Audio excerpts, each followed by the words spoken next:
আসসালামু আলাইকুম। আশা করছি সবাই ভালো আছেন। আলহামদুলিল্লাহ আমরা বেশ ভালো আছি। নতুন আরও একটি ভিডিও নিয়ে আসলাম। আশা করছি শুরু থেকে শেষ পর্যন্ত দেখবেন, তাহলে ভালো লাগবে। আর যদি ভালো লাগে লাইক কমেন্ট শেয়ার করে দিবেন, সেই সাথে সাবস্ক্রাইব করে আমার পাশে থাকবেন। তো শুরুতেই দেখিয়ে দিছি, দেখেন কি অবস্থা। গাছ থেকে কাঁঠাল পেড়ে এনেছিল। আসলে মানুষ দিয়ে কাজ করাইলে যা হয় আর কি, নিজের কাজ নিজে না করলে সব কিছুতেই আসলে মানুষকে ঠকতে হয়। একটা জিনিস দেখেছি খুব খেয়াল করে। তো মানুষ দিয়ে যখন কাঁঠাল পাড়িয়েছি, অত বোঝা উচিত ছিল যে কাঁঠালগুলো পাকেনি। আসলে আবাতি কাঁঠাল পেড়ে নিয়ে আসছিল বা পেড়ে দিয়েছিল, উনি নিয়ে আসছে। তো বেশ কতগুলো কাঁঠালই আর কি ফেলানি গেল। কাছে থাকলে আমরা না খেতাম, অন্যজনে খেত, এটাও একটা ভালো ছিল আসলে।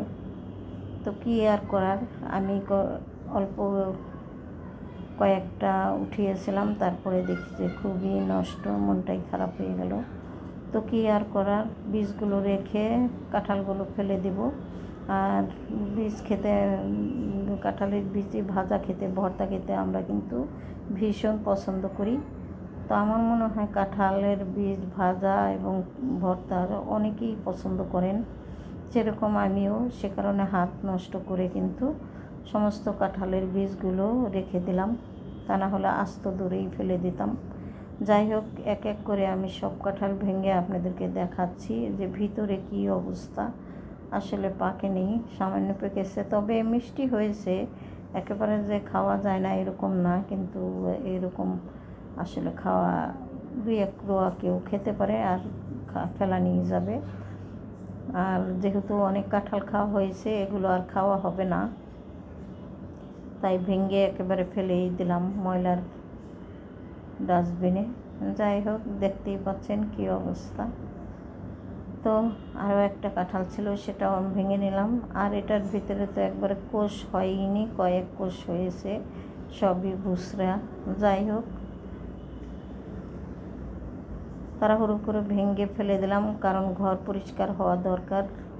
এত এই জিনিস ঘরে রেখে ঘর নষ্ট করে কোনো লাভ নেই। তাই সমস্ত কাঁঠালগুলোই একসঙ্গে ভেঙে তারপরে আমি আর কি ময়লার ভিতরে ময়লাগুলো দিয়ে দিলাম। তো দেখতেই পাচ্ছেন কয়েকটা রোয়া কিন্তু এখানে হয়েছে। আর সবাই আমার ভিডিওগুলো দেখে যদি ভালো লাগে তো আমার পাশে আমাকে সাপোর্ট করে থেকে যাবেন। আর ভুল ত্রুটি হয়ে থাকলে কোনো ক্ষমা সুন্দর দৃষ্টিতে দেখবেন।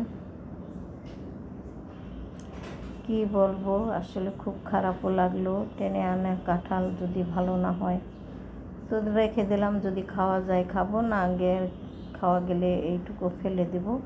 আর এই যে বীজগুলো কিন্তু আমি ধুয়ে ধুয়ে এখানে এনে রেখে দিয়েছিলাম সবগুলো। তো দেখতেই পাচ্ছেন কতগুলো বীজ আসলে হয়েছে।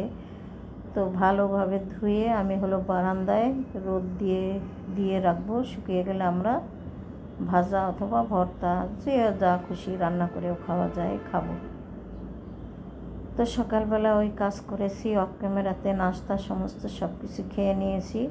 তারপরে রান্না করতে চলে এসেছি দুপুরের জন্য। এখানে পুঁই শাক রান্না করব, পাশাপাশি ডাল রান্না করা হয়ে গেছে আমার। আর বেশি কিছু রান্না করব না এখন, খাওয়ার মতো কেউ নাই বাসায়, শুধুমাত্র ছোটো ছেলে আর আমরা। যাই হোক, ডাঁটাগুলো আমি আগে একটু সিদ্ধ করে নিলাম, এতে করে শাকটা সবুজ থাকবে। আর ডাঁটার সাথে শাক সিদ্ধ করতে গেলে শাকগুলো একেবারে কালার চেঞ্জ হয়ে যাবে, তখন আর খেতে কিন্তু অত ভালো লাগবে না। পাশাপাশি দেখিয়ে দিলাম ডাল রান্না করেছি, সেই সাথে ভাতও হয়ে গেছে। আর এই তো দেখতেই পাচ্ছেন চিকেন আছে এখানে, এই 2 পিস ভাজা করে দিব ছেলেকে, তাহলেই আমার হয়ে যাবে। বাসায় যদি ঠিকঠাক সবাই না থাকে তখন কিন্তু রান্না খাওয়া কোনো কিছুতেই মন বসে না, আর কোনো কিছু অত করাও ভালো লাগে না। যাই হোক, এখানে শাকটা আমি শুধু শুকনো মরিচ ফোড়ন দিয়ে বাগার দিয়ে নিলাম। শাকের ভিতরে আগেই কিন্তু আমি রসুন, কাঁচামরিচ আর পেঁয়াজ দিয়েছিলাম, সেই কারণে এখন আর দিলাম না, দিলেও দেওয়া যেত। যাই হোক, শাকটা আমার হয়ে গেছে। এখন আমি চলে যাব কাপড় চোপড় ধোয়ার জন্য। বেশ কিছু কাপড় ভিজিয়েছি, তো একটু তাড়াহুড়ো করেই রান্নাগুলো শেষ করলাম। তারপরে আমি কাপড়গুলো ধুয়ে নেব। ঘর মোছা, কাপড় ধোয়া সমস্ত কাজই কিন্তু রয়ে গেছে, সেগুলো আমাকে করে নিতে হবে। আস্তে আস্তে হতে থাক, তাহলে রান্নাটা সুন্দরভাবে হয়ে যাবে মাংসটা। আর যদি তাড়াহুড়ো করতে যাই তাহলে হয়তো কাঁচা থেকে যাবে। আর এই যে দেখতেই পাচ্ছেন বেশ কিছু কাপড় কিন্তু ধুয়ে নিয়েছি। কিছু কাপড় আমি বারান্দাতে রোদে দিয়েছি, আর এখানে সাদা কাপড়গুলোতে নীল দিয়ে দিব। আর এই তো দেখতেই পাচ্ছেন কেন যেন ভিডিওগুলো এইরকম হলো। আর ক্যামেরা অন্য কেউ ধরলে আসলে এরকমই একটা সমস্যা না একটা সমস্যা আমার হয়েই যায়। আমার কাপড় থ্রি পিসগুলোতে আমি কিন্তু ধোয়ার পরে হালকা একটু মার দিয়ে তারপরে রোদে দিই এইভাবে। এর জন্য আমার থ্রি পিসটা একটু মার দিয়ে দিলাম। আর বারান্দাতে দেখিয়ে দিলাম বেশ কিছু কাপড় কিন্তু আমি রোদে দিয়েছি, এই যে।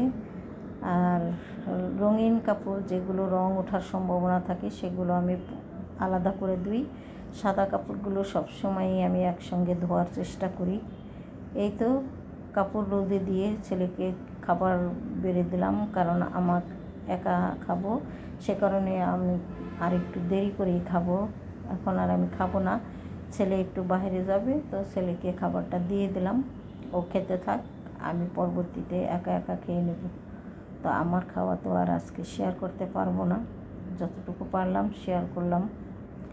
ছোটোখাটো ভিডিওগুলো সবাই ভালোবেসে দেখবেন আশা করছি, শেষ থেকে শেষ পর্যন্ত। তো এখন বিকেল শেষ, সন্ধ্যাও হয়ে গেছে। সন্ধ্যারও অনেক পরে, রাত প্রায় 12টার মতো বাজে, 11টার মতো বাজে। তখন বাসায় আসার সময় কিছু আম নিয়ে এসেছে। ভাবলাম আমগুলো উঠিয়ে রাখি, তা না হলে আম নষ্ট হয়ে যেতে পারে। এই তো, আর আমের সিজন এখন যে কোনো সময়ই আম।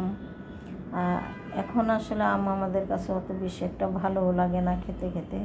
তারপরেও যেহেতু আনছে, আম না খেলেও ভালো লাগে না, তাই তো কয়েকটা আম কেটে দিলাম, কারণ বেশি রাত হয়ে গেছে, এখন আর অত খাওয়া যাবে না। তারপরেও খেয়ে দেখলাম কেমন হয়েছে আজকের আমগুলো। তো খাওয়া দাওয়া শেষ করে আমি এখানে প্লেট বাটিগুলো সমস্ত সবই ধুয়ে পরিষ্কার করে রাখবো। এইভাবে রাতের বেলা ধুয়ে পরিষ্কার করে রাখলে রান্নাঘরটা ভালো থাকে এবং পোকামাকড়ও কম হয়। আর প্লেট বাটি ছড়িয়ে থাকলে রান্নাঘরে তেলে পোকা এবং অন্য পোকামাকড়ও হওয়ার সম্ভাবনা বেশি থাকে। তাই তো সবসময় রাতের বেলা খাওয়ার পরে এইভাবে ধুয়ে পরিষ্কার রাখারই চেষ্টা করি। তো এখানেও সামান্য কিছুই প্লেট বাটি ছিল, আর বড় বড় হাঁড়ি পাতিল প্লেটগুলো কিন্তু আমি অফ ক্যামেরাতে ধুয়ে নিয়েছি। তারপরে মনে হলো সামান্য একটু ধোয়া ধাই আপনাদের সাথে শেয়ার করি। আমার কেন যেন ভিডিওতে এই কাজগুলো না দেখালে মনে হয় ভিডিও আনকমপ্লিটই থাকে। তো এই তো দেখতেই পাচ্ছেন আমি কিন্তু প্লেটগুলো ধুয়ে নিয়েছি এবং সিঙ্কটা সুন্দর করে মেজে রাখবো, কারণ একটু কাঁঠালের এই ঝোপড়া ঝাঁপড়ি সকালবেলায় দেখতেই পাচ্ছিলেন সিঙ্কের উপরে এনে রেখেছিলাম, তো আঠা আঠা লাগছিল, সে কারণে সুন্দর করে আমি সিঙ্কটা মেজে রাখলাম।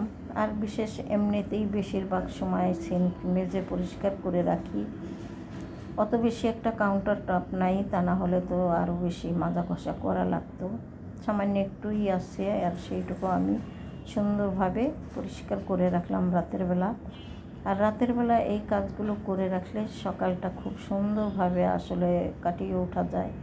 আর যদি এই সিঙ্ক অপরিষ্কার থাকে তাহলে কিন্তু উঠেই অনেক কাজ করে নিতে হয়। যাই হোক, ঘুম থেকে উঠে এখন আমি কিন্তু নাস্তাটা চটজলদি করে বানিয়ে নিতে পারবো, যেহেতু রান্নাঘরটা পরিষ্কার আছে। আর আপনাদের কাছ থেকে এখনই আমি বিদায় নিব। সবাই ভালো থাকেন, সুস্থ থাকেন, আমার পাশে থাকেন।